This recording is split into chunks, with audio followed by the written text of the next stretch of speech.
Hi, and welcome to this week's episode of Live Your Best Life podcast. And today I wanted to talk about why sometimes we shrink to fit and why sometimes other people don't seem to support our goals. So, have you ever shared an idea or a goal or something you wanted to do with your life and the reaction you received wasn't what you were expecting? So maybe there was some doubt or concern or that it wasn't really realistic. We often assume that when we decide to improve our lives that the people around us will automatically support us, but very often it seems like the opposite happens. And the surprising thing is that resistance often comes from the people closest to us, our friends, our family or partners. So why does this happen, and why do we sometimes find ourselves shrinking to fit other people's expectations? So firstly, humans are just wired for belonging. For most of human history, acceptance to our tribe or our group meant safety and survival. And because of this, when we feel resistance from the people around us, our instinct is very often to tone ourselves down, to maybe avoid talking about those dreams and try to fit in and stay the same and not rock the boat. And belonging can sometimes feel much safer than becoming who you want to be. But when we constantly make ourselves smaller to keep ourselves comfortable within that group, we can often end up feeling really stuck and unfulfilled. So why don't people support our goals? Understanding the reason behind this can really help make it easier for us not to take it personally.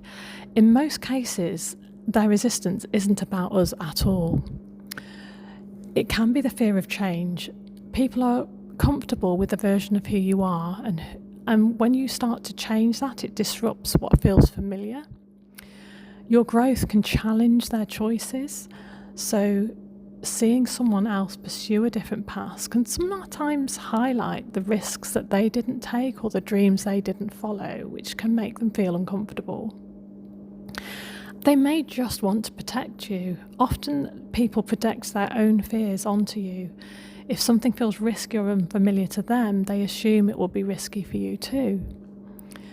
Maybe they just don't understand your vision. People can only fully support things that they understand themselves. So if your goal is outside of their experience, they simply just don't have a reference point for what you're talking about.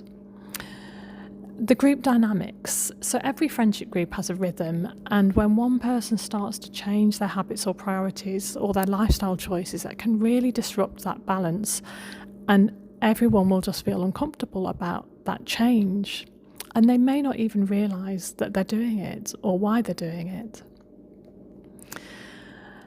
So the second thing is to recognise when you're shrinking. So sometimes we respond to resistance by making ourselves smaller, and signs of this are when you stop talking about your goals or you downplay the things that excite you. You question yourself maybe more than you used to, and you just avoid sharing your ideas to prevent judgment from other people. So ask yourself, where in your life might you be shrinking to fit the expectation of the people around you? So we need to shift our perspective, because this really isn't about us. It's often about the other person or their concern for you. So it's not coming from a bad place. But instead of seeing this resistance as a rejection, we see it as information. It just simply means that you're changing, you're stepping outside of familiar patterns, and you're doing something different. Growth almost always creates some friction, but that doesn't mean you're doing anything wrong, and it doesn't mean the other person's wrong. It just means that sometimes you're stepping into something bigger. So what can we do? Sometimes the issue is just that the people around you are not unsupportive people. It's just that they're not on the same path as you, and they don't understand it, and that's fine, because the only person who really needs to understand it is yourself. But this is why expanding your circle can be so powerful. Finding like-minded people who value growth and curiosity and new ideas can completely change how supported you feel. These people might come through communities or a course that you sign up for, or an event that you go to, or even podcasts that you're listening to.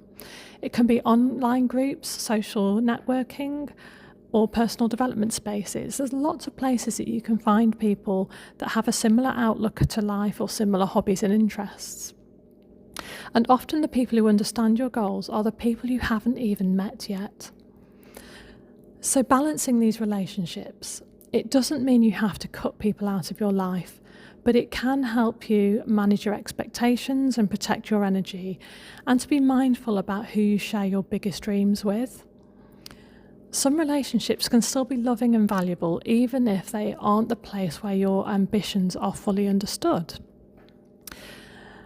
So one other perspective I wanted you to maybe think about: is there someone you know who doesn't seem to have much support themselves?